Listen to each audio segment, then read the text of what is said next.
c'est bon, c'est la fin de la musique, c'est la fin du générique. On est mardi, évidemment. C'est le soir du MLR Show. Pas du tout, on est mercredi. Petit changement de programme cette semaine.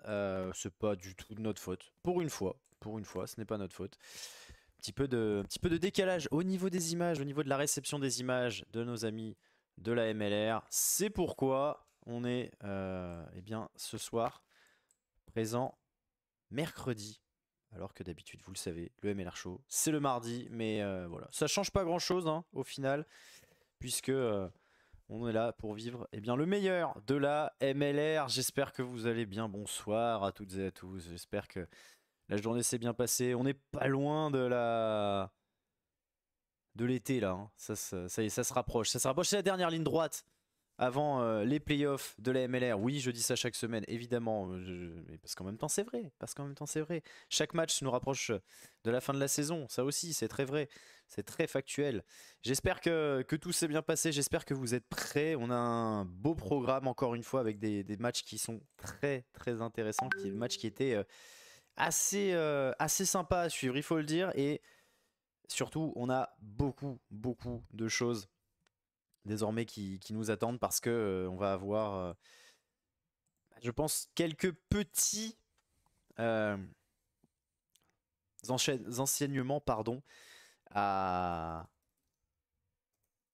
à évoquer. Parce que là, on va avoir une fin de saison eh ben, qui va être corsée. Qui va être corsée, et puis je vous propose eh bien, pour commencer tout de suite eh bien, d'aller voir justement ce qui nous attend pour cette semaine, semaine 13, semaine normale si on peut dire, puisque on a eu des matchs uniquement le week-end, voilà, sauf le Utah-Seattle qui avait lieu lundi soir, enfin dans la nuit de lundi à mardi pour nous, lundi soir pour les Américains, et c'est ça qui a provoqué eh bien, ce retard d'un jour au niveau des envois d'images, et donc du coup ce retard d'un jour du MLR Show.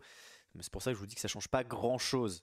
Pas d'amis pour m'accompagner encore ce soir malheureusement, pas d'Adrien Badi, pas de Pierre Amiche, pas d'Antoine Mazer, juste moi pour vous accompagner sur cette soirée, et de toute façon j'ai envie de dire les absents ont toujours tort. Je vous repasse donc le programme. Nola, Miami, New England, Chicago, ça c'est à l'Est et ça c'est très important. On a donc un duel pour les playoffs entre Nola et Miami, la lutte pour la première place entre New England et Chicago. À l'Ouest, on a le San Diego-Houston pour mettre la pression sur Utah qui affrontait Seattle, dernier, on rappelle, à l'Ouest, et qui en plus, dans le même temps, voyait Los Angeles accueillir Anthem. Bref, voilà, il y avait des matchs qui étaient ultra importants, ultra décisifs dans la course au playoff. Je prends mes petites notes évidemment et on va se tourner vers le tout premier match.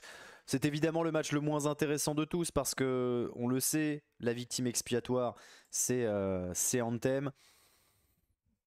Mais on a encore plein de choses à dire sur Anthem. Allez, direction la Californie, West Coast, pour voir un début de match où LA va démarrer très fort. C'est le lot de quasiment tous les matchs de MLR, vous en avez l'habitude.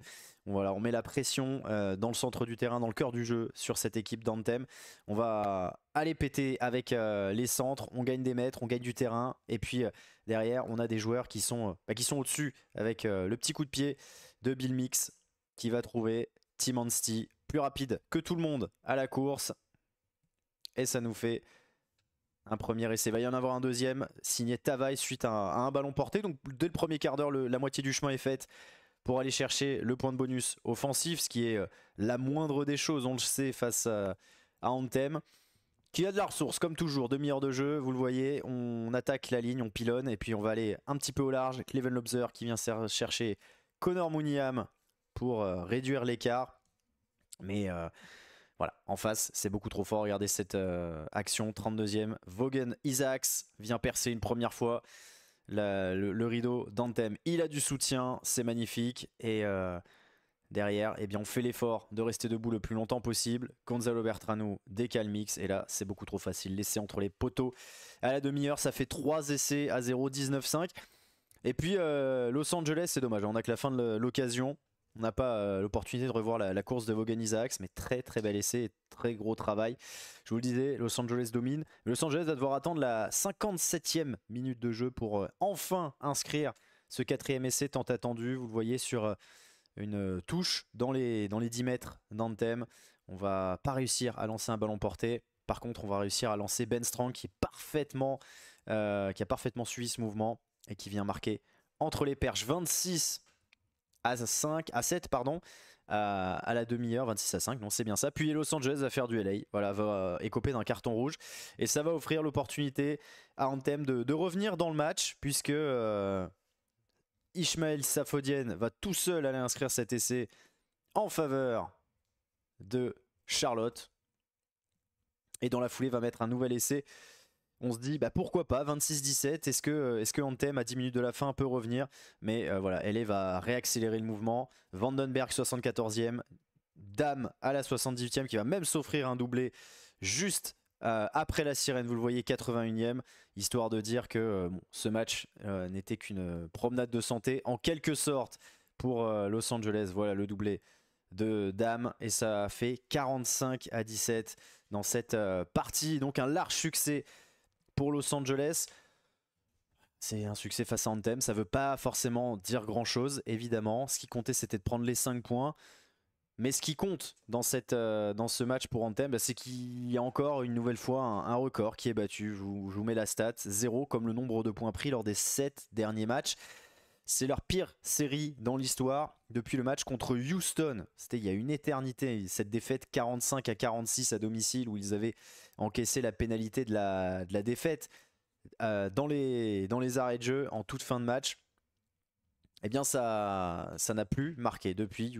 Anthem n'a pas marqué un seul point. Ils avaient 5 points à ce moment-là, ils en ont toujours 5 et il leur reste 4 matchs seulement à disputer. On pensait qu'il passerait largement au-dessus des 7 points. On se souvient du pari d'Adrien Abadi qui nous avait dit dans 2 matchs, juste après ce match contre Houston, ils en auront 10, alors qu'ils jouaient Seattle là-bas et qu'ils accueillaient Nola.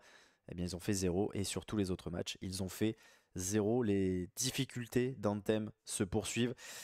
Et on voit pas comment d'ici la fin de la saison ça pourrait aller mieux pour Anthem parce que ce qui arrive de toute façon va être de toute façon beaucoup trop compliqué pour cette équipe.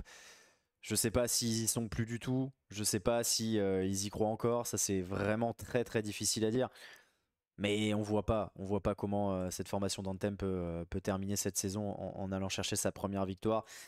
Les rencontres qui attendent Anthem, je vous les donner, je suis en train de les sortir. Je ne savais pas préparer avant, bien sûr, comme toujours, évidemment. On a des choses qui sont prêtes, puis d'autres qui ne le sont pas, c'est pas le problème. C'est pas le problème. Anthem qui va affronter notamment Houston, Utah, je le fais de tête là. Old Glory, ça c'est le week-end prochain, et il m'en manque un. C'est dommage. C'est dommage, il m'en manque un, et j'arrive pas à trouver le calendrier d'Anthem. Donc ça fait quand même 3 très très gros matchs. Voilà, Chicago. Il reste 2 matchs à domicile. Old Glory, Chicago, et derrière ils termineront à Utah et à Houston. Ça va faire 0. Ça va faire 0 victoire. Ça fera peut-être quelques points, ça fera peut-être 1 ou 2 points de bonus. Mais finalement, les 7 points de l'année dernière, c'est même pas sûr qu'ils aillent les battre. Donc, ça va encore être une saison très compliquée. On se souvient que l'année dernière, ils avaient au moins été récompensés par le rookie de l'année, c'était Junior Gaffa. Eric Storti cette année par exemple, il risque pas d'aller le chercher ce trophée de rookie de l'année. Je sais pas vraiment à qui on va le donner, d'ailleurs il va falloir commencer à se pencher sur les récompenses de fin de saison. Le meilleur joueur de la saison, le rookie de l'année, pas facile à sortir tout ça. L'entraîneur de l'année non plus, même si je pense que le staff de New England va encore avoir de belles choses. Greg Cooper, le coach de Utah certainement, Pot Human, le coach de Houston de toute façon. Le staff de l'année, le coach de l'année, souvent c'est aller au moins en finale de conf. Donc on y verra un peu plus clair dans quelques semaines. Mais voilà, comme je le dis, il y a pas mal de choses cette semaine qui se sont passées. Anthem, je ne l'ai pas dit, ne peut plus officiellement se qualifier pour les playoffs. Ce n'est pas une surprise, personne ne tombe de sa chaise évidemment, personne ne s'y attendait après cette série de défaites encore une fois. Par contre, il y a des changements, c'est qu'aujourd'hui, on a officiellement une équipe qualifiée pour les playoffs. Je vous laisse deviner évidemment qui c'est, mais on va se pencher justement sur le deuxième match de ce week-end New England contre Chicago, le match pour la première place à l'Est. Alors c'est un match qui normalement aurait dû être vu comme le dernier match, ça aurait dû être le gros match, celui sur lequel on fait monter la sauce, etc. Mais le problème c'est que on a 2 équipes aux dynamiques diamétralement opposées. Chicago n'a gagné qu'un seul de ses 4 derniers matchs. New England marche sur l'eau, gagne avec le bonus tout le temps ou quasiment. Et bien désormais, il n'y a que 2 points d'avance avant ce match, mais il y a un net avantage aux Free Jacks, bien évidemment. Et surtout, la lutte pour les playoffs, que ce soit à l'Est ou à l'Ouest, sont beaucoup plus intéressantes. Voilà pourquoi ce New England-Chicago arrive aussitôt dans l'émission. Je vous disais qu'il y a un avantage pour New England, mais en début de match, c'est un avantage très clair pour Chicago qui va percer par Mason Fletch dès la 3e minute.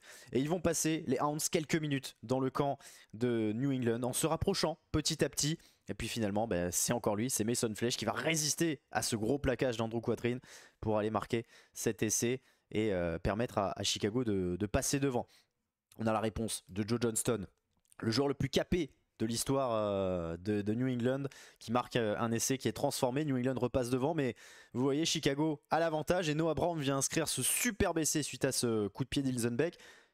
Essai qui sera refusé pour une faute en amont de cette action. Mais c'est pas grave parce que Chicago continue de dominer et Chicago a le meilleur talonneur de MLR, Dylan Fawcett, sur ce ballon porté qui va aller s'extraire, résister à son vis-à-vis et marquer le 2e essai. Il va y avoir même un 3e, Noah Brown, qui cette fois va être récompensé. 17-7 pour Chicago et puis le match se tend. Vous le voyez, Corey Doidois prend un rouge du côté de New England. White, lui, en prend un jaune pour Chicago. Les 2 équipes sont à 14 et c'est New England qui va mieux gérer cette période d'infériorité des 2 équipes, même si c'est moins long pour Chicago. L'essai juste avant la pause de Paola Balecana qui va totalement transformer la partie. Regardez, New England va même jouer à 13 contre 14 pendant quelques instants. Il y aura même un 13 contre 13 puisque les 2 équipes vont prendre encore un carton. Et c'est indéniablement New England qui est meilleur. Melvin qui va marquer sur cette action.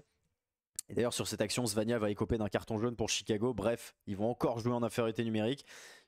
Vous le voyez, 63e, les 2 équipes cette fois, New England est à 15, Chicago est encore à 14, et c'est Cam Nordlik-Elemetti qui vient nous faire la fin du facteur pour aller inscrire le 4e essai, l'essai du bonus pour New England.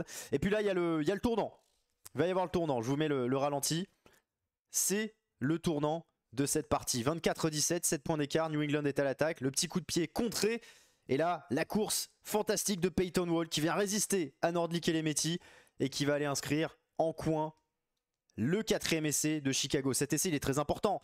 On peut revenir à hauteur, mais à minima, on assure le bonus offensif. Pardon. Et puis on va regarder à la vidéo. Est-ce que vont considérer les arbitres vidéo, l'arbitre vidéo, puisque les arbitres de terrain n'ont pas les images, surtout les terrains. Eh bien, c'est que Peyton Wall va toucher le ballon de la main juste avant. Vous le voyez sur ce ralenti. Et du coup, l'essai, vous allez voir, va être refusé par l'arbitre. Ça va forcément couper totalement l'élan de Chicago. Il va y avoir un essai d'ailleurs refusé à New England dans la foulée, pareil sur un en avant de passe pour la dernière passe. Mais ils avaient un avantage et Dan Olinsed va inscrire 3 points qui va du coup porter totalement les stockades. Quelques minutes plus tard, ça faisait 27-17, donc il y avait plus d'un essai transformé d'écart.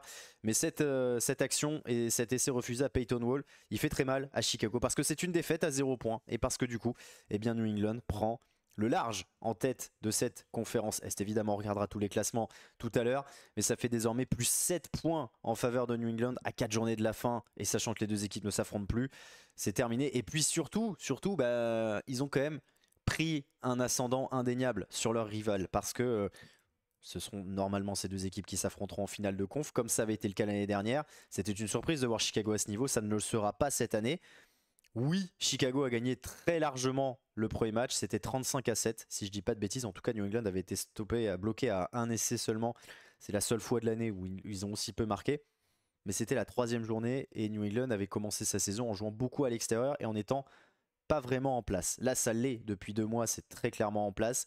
L'équipe, je le disais, marche sur l'eau et sûr de sa force. On rappelle qu'ils ont perdu des joueurs sur blessure, Potrose est toujours blessé, Penny est blessé, Wayne Vanderbank est blessé, il est en phase de reprise. Voilà, il y a pas mal d'absents dans cette équipe, mais ça ne change rien. Elle est au-dessus. Ce match, il est serré finalement, 27-17, avec si l'essai pour Chicago est transformé, ça fait 24-22 au pire, ça fait 1 point minimum de prix par Chicago dans cette partie. Peut-être qu'il renverse sa situation, mais il n'empêche que cette victoire, elle va compter indéniablement. Avantage très clair à New England. On va pas enterrer malgré tout cette équipe de Chicago qui, bien qu'elle soit pas hyper en forme ces derniers temps, a été loin d'être ridicule à New England, a mené 17-7, on ne l'oublie pas. Voilà. Ils ont peut-être pas géré certains temps forts, notamment juste avant la mi-temps, où ils doivent pas encaisser cet essai de Balekana. Mais évidemment, cette équipe de Chicago, elle est assez impressionnante quand même pour aller embêter New England si jamais il y a des retrouvailles en phase finale. Logiquement en finale de conf, attention quand même, il y a pas mal de surprises et ça pourrait ma foi, peut-être tourner dans un sens ou dans l'autre, surtout dans un sens. On va passer au troisième match de cette soirée, San Diego-Houston. On va passer de l'autre côté de nouveau, on va retourner en Californie pour un match très très important, puisque c'est le deuxième de la conf qui accueille le troisième, un San Diego qui la semaine dernière est passé devant Houston grâce à son succès, et qui a profité surtout de la défaite des chats-sabres du côté de New England. D'ailleurs, ça s'était bien moins passé pour Houston à New England que cette semaine à Chicago. On va y aller, et San Diego qui va plutôt bien démarrer cette partie. Ça reste très serré, hein. Chacun a sa séquence dans les 22, et vous le voyez, c'est Okafonu qui vient inscrire le premier essai de cette partie, et c'est qui va être refusé, vous allez le voir, puisque sur la dernière passe, la toute dernière passe de cette action, je ne sais pas pourquoi on vous a laissé toutes ces images, ça ne servait à rien. Voilà, regardez, le ballon va être relevé par Judd qui trouve Okafonu, et en fait voilà, l'arbitre va gêner Johan Momsen, le troisième ligne de Houston, et en fait fait écran tout simplement. Donc on va repartir sur une mêlée à l'avantage de Houston qui finalement va perdre le ballon. Mais San Diego, vous le voyez, est toujours très haut, et puis ce contre au quart d'heure, Drake Davis est trouvé, il casse un premier plaquage, un deuxième, il avance, il cherche du soutien, il trouve Justin Basson, stoppé par Lopetti, mais c'est pas par Awake, pardon. Mais regardez, on va vite aller de l'autre côté. Le coup de pied de Drew Wild, et qui arrive lancé, c'est Wandy Oliver qui était titularisé à l'aile sur cette partie. Très important la présence de Wandy Oliver à l'aile, lui qui est un demi de mêlée de formation, l'ancien neuf des Dallas Jackals l'année dernière, et bien qui a joué ce match donc à l'aile. Il a fini à la mêlée bien évidemment, mais voilà, il vient lancer parfaitement ce match. San Diego va revenir une première fois sur un essai, un ballon porté, et puis va faire cette grossière erreur juste avant la pause, ce qui va permettre à Dominique Aquina de marquer et d'offrir à Houston un avantage bien considérable. Petite danse, magnifique, on adore. Dominique Aquina qui score pas mal, et que l'on va revoir encore une fois en deuxième période, parce que vous allez voir, ça c'est à la 37e minute de jeu que Houston fait un premier break. Et bien dès le retour des vestiaires, ils vont accélérer, vous le voyez, ils se retrouvent à la 42e devant la ligne d'en-but de San Diego. Ça va pousser très très fort, et ça va être finalement l'essai du break sur une ultime phase. On va y aller en puissance pour aller chercher cet essai. C'est Momsen qui relève ce ballon et qui l'inscrit. Et puis on n'a pas fini d'accélérer du côté de Houston, parce qu'on veut faire mal à son adversaire.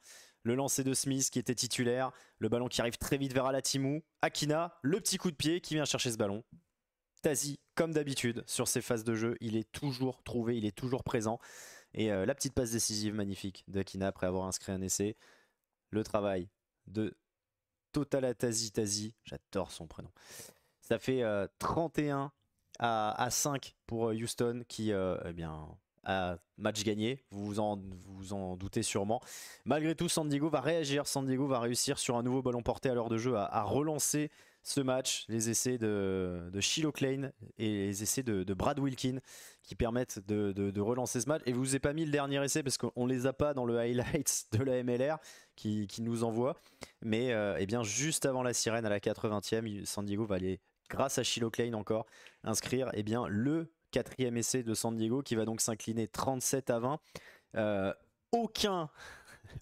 Aucun essai n'est transformé par cette équipe de San Diego, qui donc s'incline assez largement, mais qui à la sirène donc vient sauver un point de bonus offensif. Il est très important parce que San Diego, face à ces deux grands rivaux de la conférence Ouest, ça se passe pas très bien. C'est une autre stat que l'on ressort ce soir. Le nombre de points pris par San Diego face à Utah et Houston, c'est 3, c'est famélique. Il faut savoir qu'à chaque fois Utah et Houston ont gagné avec le bonus. Donc ça a fait 10 points pour Utah, 10 points pour Houston. Et en face, San Diego n'en a pris que 3. Un donc là face à Houston. Et la semaine dernière, quand ils avaient joué en début de semaine, il y a 2 semaines plutôt, quand ils avaient joué en début de semaine face à Utah, ils étaient allés chercher le point de bonus offensif et défensif. Mais sinon, voilà, ça a été 34-14 si je dis pas de bêtises lors du match à Houston. Et à domicile face à Utah, il s'était incliné de la même manière, 31-18, quelque chose comme ça, sans parvenir à mettre ne serait-ce que 4 essais. Donc San Diego, on rappelle, c'est une équipe qui a mis 25 points sur 25 possibles en début de saison et qui depuis, eh bien, le match aller à Houston justement est totalement rentré dans le rang. Ils sont repassés devant Houston à la faveur d'une victoire la semaine dernière pendant que Houston perdait, et Utah aussi d'ailleurs. Mais San Diego a un match de plus que tout le monde dans cette MLR et qu'une autre équipe. On verra plus tard parce que c'est pour après ça. Donc voilà, San Diego voit Houston repasser devant. Il y a un match de jouer de plus. Logiquement, San Diego vient de verrouiller sa 3e place. Voilà. Globalement, on voit mal comment cette équipe de San Diego pourrait passer devant Utah et Houston. Parce que là, Houston de toute façon est au-dessus. Et en face, Utah semble également bien en place. Et justement, on va aller sur c'est ce qui était chronologiquement le dernier match de cette 13e semaine. Le Utah-Seattle, évidemment. Seattle si cher à notre ami Cyprien Bétou, bien sûr. Utah si cher à Antoine et moi. Et vous le voyez, ça commence très très fort avec cette mêlée dès la 6e minute. Et Zion Going, comme le ballon porté n'avance pas, eh bien, qui décide d'y aller tout seul. La réaction, elle se fait attendre du côté de Seattle, d'autant que vous voyez, Utah est dominateur grâce à son paquet d'avant. Et la grosse erreur, regardez. Zion Going, il joue rapidement cette pénalité, il trouve Oxon, et puis derrière, il y a un en avant sur ce gros plaquage signé Dan Creel. Seattle récupère la balle. Quelques minutes plus tard, quelques temps de jeu plus tard, eh bien on se retrouve sous les poteaux et c'est Mpofu qui va aller marquer sous les poteaux et Seattle prend le lead à la sortie du premier quart d'heure et prend confiance. Du coup, regardez cette course de Divan Rousseau qui va faire le tour du périphérique d'Herriman, qui perd le ballon sur ce duel finalement, qui va le cueillir. L'éternel, le roi évidemment, Joe Mano qui vient éliminer Rodiona de manière un petit peu trop facile à notre goût. On voit le numéro 8, Lance Williams, le retour de Lance Williams à Utah. Je vous remets le air plaquage. Voilà, il n'est pas du tout allé, Yona. Vraiment, il a pas du tout osé. 32e minute, Utah qui mène donc 10-7 et qui va accélérer. Regardez cette perte de balle encore. Ça profite à DeAngelo Lewilla. Ça offre beaucoup de cadeaux. Hein. Le soutien, il est là avec Lance Williams. Le décalage pour Jordan Traynor. Et ça fait 3 essais à 1 en faveur de cette équipe de Utah qui est en train de tranquillement filer dans cette première période, mais eh bien Seattle a du répondant. Nick Boyer arrive à sortir ce ballon, arrive à passer le bras pour aller chercher Footy, laissé bien placé, ça fait 17-14 à la pause, et Seattle eh bien, va mieux repartir justement dans cette deuxième période. Vous allez voir, encore une mêlée à hauteur, ballon qui sort difficilement, Boyer qui fait sa passe vers Yona, mais eh bien, Oxon a surgi. Yona, il en est encore à demander, à râler sur cette passe, alors que Oxon est déjà au milieu du terrain. Et c'est facile de la part de l'anglais. Et laisser du bonus offensif, surtout pour Utah. Mais Seattle va revenir dans le match. Encore une fois, un essai de Poulou. Et vous le voyez, Utah est à 14. Alors Seattle pousse, Seattle domine. Seattle essaie d'aller chercher ce 4e essai, de reprendre l'avantage et de prendre... peut-être de mettre un coup d'arrêt à la tête sur son adversaire, mais vous le voyez, ça ne marque pas. En face, eh bien, il y a des opportunités aussi. Regardez ce coup de pied de Jordan Traynor, il est très intéressant. Il va mettre la pression sur Matthews, qui est à clairement 2 doigts de faire une poitreneau face à Nick Ben et qui s'en sort vraiment très très bien. Et Utah a laissé passer sa chance sur cette action. Regardez, 80e minute, dernière action. On enchaîne les temps de jeu devant les 5 mètres de Utah, on franchit un petit peu, on essaye de faire commettre la faute et puis finalement Yona va rentrer sa course, se faire stopper juste devant la ligne. Boyer va y aller à son tour, il est refoulé et puis c'est finalement l'un des cadres de cette équipe, Reno Herbst, qui vient permettre à Seattle de l'emporter. C'est une victoire ultra importante. Cette victoire, elle est capitale pour Seattle, parce que on l'a dit, Utah devait gagner pour garder son petit matelas d'avance sur Houston, prendre un petit peu le large par rapport à San Diego, mais de l'autre côté on avait Seattle qui la semaine dernière a fait match nul face à Los Angeles à domicile en encaissant l'essai de l'égalisation en toute fin de match et en passant même à 2 doigts de la défaite si la transformation passait. Et avec toujours 2 points de retard sur Los Angeles, avait vu LA battre Anthem, logique, assez facilement. Ce qui veut dire que là, il y avait victoire obligatoire chez le leader, même chez le leader de la ligue, parce que au classement combiné, c'est Utah qui menait avant ce week-end. Ce n'est plus le cas désormais, avec la victoire de New England. Succès incroyable et nouvelle défaite en toute fin de match pour Utah. C'était déjà le cas contre New England, toujours à domicile d'ailleurs. Ces défaites comme ça sur le fil. Et du coup, Seattle reste dans le coup pour les playoffs. On se disait il y a la semaine dernière que c'était peut-être terminé avec ce match nul face à LA. Eh bien, pas du tout. Si vous voulez, on peut déjà, puisqu'on va passer sur le dernier match et qui ne concerne pas la conférence Ouest, on peut regarder déjà le classement de la conférence. Utah est toujours leader grâce au double bonus, un petit point d'avance sur Houston. San Diego n'est pas si loin, 39 points, mais avec un match de plus, vous le voyez, 7-6, alors que Utah et Houston sont en 8-4. Et puis derrière, c'est très serré, puisque du coup, San Diego met un petit point. Mais c'est pas si mal, parce que du coup, ils ont encore 4 points d'avance sur Los Angeles, qui a donc gagné avec 5 points. Et 6 sur Seattle, qui a gagné avec 5 points également à Utah. J'ai dit San Diego a verrouillé sa 3e place. Peut-être que San Diego n'ira pas en playoff d'ailleurs. Peut-être que San Diego n'ira pas en playoff parce que San Diego n'a pas forcément une fin de saison si facile que ça. Je vous donne pas le prochain adversaire, mais déjà je vous donne les prochains, les matchs qui vont suivre. Ils en ont un de moins, je le rappelle. Ils vont aller à Miami, qui joue sa place en playoff.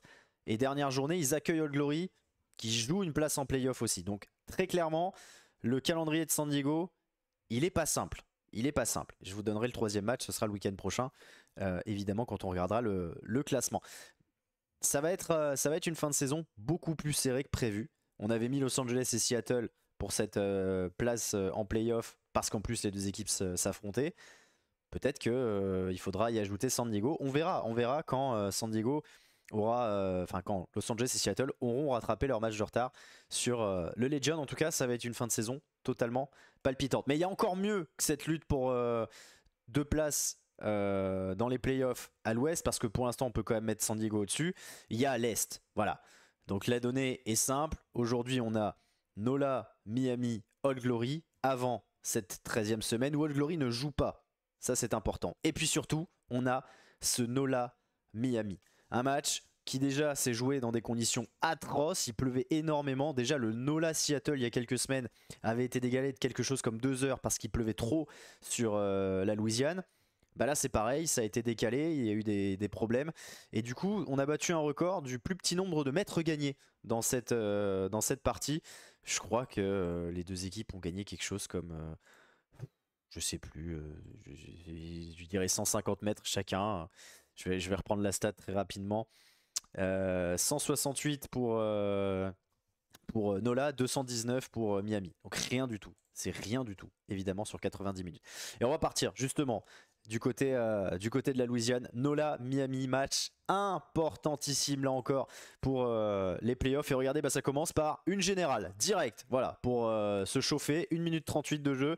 Le plaquage en l'air de Xavier Mignot, notre Xav, sur Thomas Kubica. Et derrière, ça discute évidemment, tranquillement. Voilà. Il est encore en l'air, le numéro 12 de Miami. Il n'y a pas photo. Mais alors ce qui est fou, c'est que derrière les joueurs de Miami s'énervent. Et du coup la pénalité elle est retournée. D'où cette pénalité et ce ballon porté en faveur de NOLA. Ce qui permet du coup au NOLA Gold d'accélérer. Ballon sorti, on va chercher JP Duplessis qui fait l'effort de rester debout le plus longtemps possible. Et derrière ça va permettre, vous allez voir dans un dernier temps, à Jonah Mahou d'aller inscrire le premier essai du match pour NOLA Gold. On va ressortir ce ballon une dernière fois. Et Jonah Mahou qui passe au travers du dernier plaqueur de Miami. Ça va très bien du coup pour NOLA qui s'en sort très bien et qui met la pression. Vous voyez, regardez ce petit coup de pied de Jones qui avec de la réussite ne permet pas à Xavier Mignot d'aplatir. Mais derrière, regardez, Miami va récupérer une mêlée puisqu'il y est en avant. On va essayer de sortir le ballon avec Ardao notamment. Ballon qui tourne, ballon récupéré. Et ça va permettre un 2e essai grâce à Jay Tuivasa-Sheck. Tout va très bien. 12-0. Et puis réaction évidemment de Miami avec le ballon porté. Manuel Ardao, le Chilien, qui vient relancer les requins, qui commence à mordre sérieusement dans cette partie.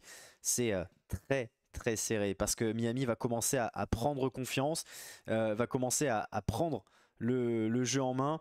Et surtout, regardez, Nola fait des erreurs. Le coup de pied d'O'Leary, compliqué. On va du coup commettre cet en avant. Il cherchait la touche. Hein. À l'origine, il y a quand même une pénalité qui n'est pas du tout trouvée hein, pour O'Leary. Et vous le voyez, Miami laisse passer quand même quelques opportunités. Mais finalement, ils vont aller chercher cet essai qui leur fait du bien. 52e minute de jeu. On met encore la pression sur un coup de pied. Et puis après quelques temps de jeu, eh bien, qui est-ce qui va aller marquer? Eh ben c'est Ardao, entre les perches en plus. 17-12 pour Miami qui a totalement renversé la situation. Il y avait une pénalité d'O'Leary avant ça. Et en plus, Nola se retrouve à 14.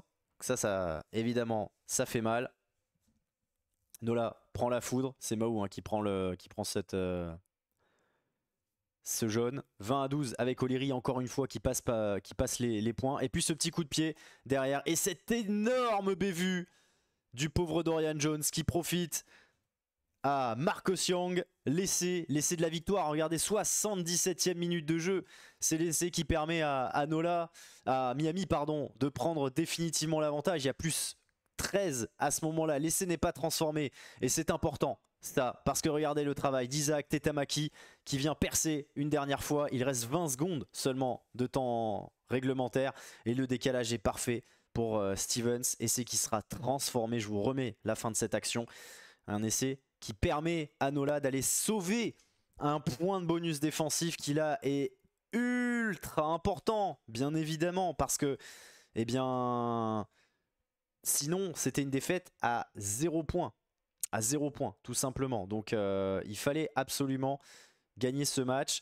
Nola l'a perdu, mais Nola à minima a réussi au moins à aller chercher ce point de bonus. Ça fait 4 points de plus pour Miami, bien évidemment. C'est une excellente opération. On ne s'attendait absolument pas à ce que cette équipe réussisse à aller chercher cette victoire à Nola. Bravo à Adrien Abadi et Pierre Amiche qui avaient annoncé ça. On les félicite. Et le problème pour Nola, c'est que la nuit dernière, si vous avez suivi sur Instagram, eh bien, il y avait un match. Il y avait un autre match à suivre dans cette MLR. Puisque c'était le début de la semaine 14. Et cette semaine 14, elle a débuté par un Old Glory Nola. Old Glory qui, je le rappelle, n'a pas joué le week-end dernier. Nola a lutté le vendredi soir contre Miami et a perdu. Et bah, il n'y a pas de suspense. Hein. On va pas parler du suspense un peu plus longtemps. Mais il y a évidemment eu la victoire d'Old Glory. J'aurais bien aimé en parler avec un de mes compères. Malheureusement, personne n'est là. Mais du coup, on va aller voir très vite ce score. 27-14. Donc, pas besoin d'être grand clair pour se rendre compte eh bien, que Nola ne marque pas de points sur ce match. Évidemment, pas de bonus défensif, pas de bonus offensif. Et surtout qu'en face, eh bien, Old Glory a inscrit ses 4 essais. Et c'est ça le problème. C'est un match qui a mis beaucoup de temps à se lancer. Et puis, Nola a mieux entamé cette partie finalement. Un essai de pénalité 26e, un essai de Julian Roberts à la 32e, 14-3, parce qu'il y avait déjà eu une première pénalité d'Emery pour Old Glory. Et puis un jaune, comme d'habitude. Afunga qui prend un jaune. Et juste avant la mi-temps, Gatas réduit l'écart. Corey Daniel, dès le retour des vestiaires, redonne l'avantage à Old Glory. Nick Grigg 54e. Et puis l'essai du bonus, il arrive à la 68e, le doublé de Facundo Gatas. Plus rien ne sera marqué. 27-14, le succès bonifié d'Old Glory face à Nola dans un match là aussi où il n'y a pas eu pléthore de jeux. Ça a beaucoup tapé au pied par contre, ça c'était assez évident. Où Corey Daniel évidemment a plaqué comme un sagouin, 21 plaquages pour le joueur d'Old Glory. Du coup, bah ça donne quoi? On va regarder le classement du coup de la MLR et de la conférence Est aujourd'hui. Ça servait à rien de vous montrer le classement à l'issue de la semaine 13 parce qu'il y avait eu plus important depuis. Et c'est bien aussi, ce décalage d'une journée du MLR Show, c'est pas si mal parce que du coup, on a un classement qui est tout neuf et un classement qui va évidemment changer beaucoup de choses. On l'a dit, New England est premier, Chicago est deuxième, mais regardez aujourd'hui, Old Glory est troisième de cette conférence Est, et même troisième à 3 longueurs seulement de Chicago. On parlait la semaine dernière de l'importance des bonus. Nola en a beaucoup, on a encore pris un face à Miami, et du coup reste dans le match. Old Glory c'est pareil, hein. Ils ont 2 victoires de moins que Chicago, mais ils sont à 3 points seulement. Donc c'est pour vous dire quand même l'importance une nouvelle fois des bonus dans un championnat aussi resserré avec seulement 16 matchs pour les équipes. Old Glory donc est troisième. Miami était revenu en troisième vendredi en jouant, en gagnant un Nola. Et voit donc d'ici passer devant. Nola est toujours cinquième, donc cinquième de cette MLR, de cette conférence Est. Nola est en grand danger. Pourquoi? Parce qu'il y a 2 points de retard sur Miami, évidemment, mais surtout parce que Nola a désormais un match de plus que tout le monde. Nola ne joue pas ce week-end, mais Anthem. Miami et DC jouent par contre. Ça veut dire que ces 2 équipes, elles ont le droit à l'erreur. Elles ont le droit à l'erreur, très clairement. Et le problème, c'est que déjà Old Glory, leur prochain adversaire, c'est Anthem. C'est ça qui va changer la donne. Je vous remets le calendrier qu'on avait vu la dernière fois, le calendrier de la lutte en vous squeezant les matchs qui ont eu lieu. 3 matchs pour Nola, 4 pour Miami et Old Glory. Ce week-end, Miami accueille New England. Ça paraît très compliqué, mais ils sont à domicile. Pourquoi pas? Et en même temps, Old Glory, c'est 5 points assurés, on peut le dire. Donc il y a un monde, je vous remets très rapidement le classement de la conférence Est. Normalement, ce week-end, Old Glory, ils ont 40 points. Donc, normalement, ce week-end, Old Glory, ils ont 11 points d'avance sur Nola, qui n'a plus que 3 matchs à jouer. Donc, Old Glory, s'ils battent Anthem avec le bonus, ce qui devrait arriver, ils ont, sur leurs 3 derniers matchs, une victoire. Ils ont besoin d'une victoire à aller chercher. Voilà. Et cette victoire, alors oui, ils ont 3 déplacements, mais cette victoire, ils peuvent très bien aller la chercher contre Los Angeles à domicile, ou à San Diego. À New England, ça paraît compliqué, même si, encore une fois, New England, désormais, puisque New England, je le disais, est qualifié. Enfin, j'ai dit qu'il y avait une équipe qualifiée, c'est New England, de par la défaite de Nola, puisque désormais, Nola est à 16 longueurs de New England, ne peut prendre que 15 points. Donc New England ne peut plus être rattrapé par le 5e de cette conférence Est. On se dit que peut-être New England va un petit peu baisser le pied, j'en doute sérieusement. J'en doute sérieusement, donc je vois mal Miami et Old Glory gagner tous les deux contre New England, même si Miami a l'avantage de jouer à domicile, je le redis. Le calendrier pour Miami, derrière il y aura déplacement à Los Angeles, accueil de San Diego, déplacement à Seattle, donc ça va être très important. On voit que San Diego va très clairement faire l'arbitre, hein, puisque les 3 équipes auront joué San Diego sur les 6 dernières journées. Et puis Nola, surtout, au-delà du match en retard sur Miami et Old Glory, et même du double match en retard par rapport à Old Glory, parce qu'ils jouent en thème. Accueil de Utah, déplacement à Chicago, accueil de New England. Donc les 2 meilleures équipes de la conf, avec en plus la moins bonne des 2 actuellement là-bas, donc difficile d'aller gagner à Chicago. Et puis Utah à domicile, certes, mais Utah qui est en lutte pour aller chercher la première place à l'ouest, qui avait mis 55 points à Nola au match aller, et qui a très clairement les cartes en main, même si là ils viennent d'être battus par Seattle pour aller gagner ce match. Donc aujourd'hui, je vous remets le classement. Nola a absolument pas les faveurs des pronostics. Old Glory est qualifié, je pense qu'on peut le dire. Adrien Abadi nous avait dit il y a 2 semaines, Old Glory va, pardon, je me suis trompé, Old Glory ne sera pas qualifié parce que pour lui Old Glory avait le calendrier le plus dur. Mais depuis, 2 victoires bonifiées contre Utah et Nola, avec le Anthem qui suit.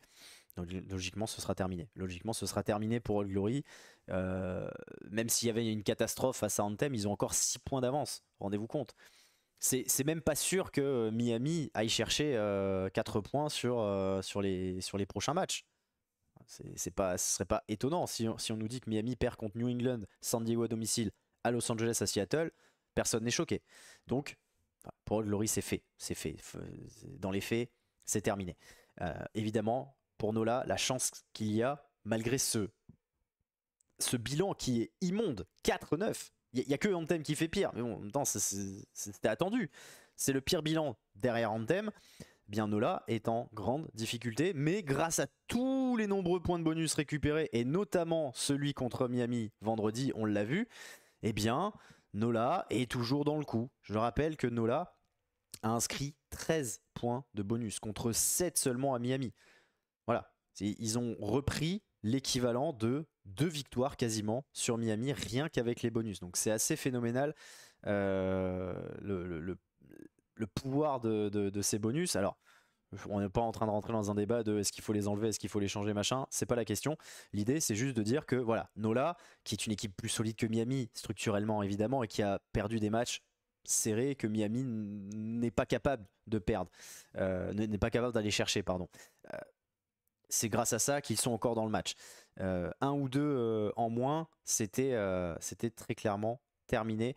Donc on n'a pas de boule de cristal, mais c'est pas impossible de voir cette équipe de Nola ne pas voir les playoffs et ce serait une immense surprise. On rappelle qu'on parle du deuxième de la saison dernière en conférence Est, qui avait martyrisé New England en toute fin de saison, notamment à domicile, et puis qui derrière avait été certes surpris par Chicago en playoff, pardon, mais un Chicago qui n'est plus une surprise. Donc voilà, on s'attendait à voir Chicago meilleur que la saison dernière, on s'attendait à voir New England toujours au même niveau, ça a pris un peu de temps, mais ça l'est.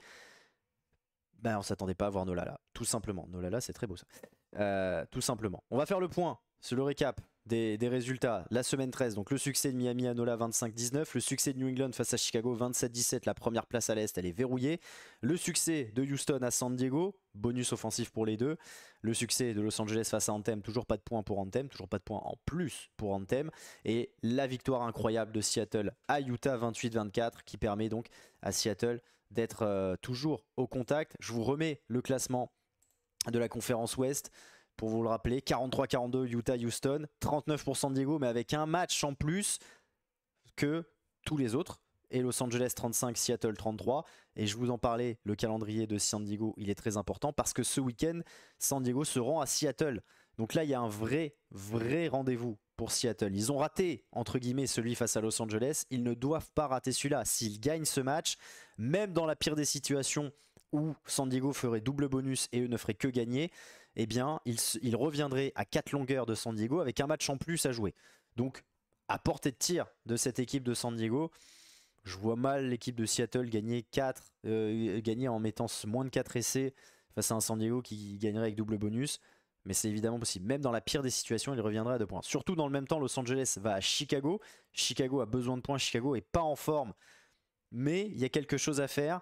Il y a quelque chose à faire pour Seattle parce que ce sera un déplacement périlleux pour Los Angeles. Je vous en ai parlé. Le Anthem All Glory, logiquement, ça doit permettre à All Glory de quasiment acter sa présence en playoff en fin de saison.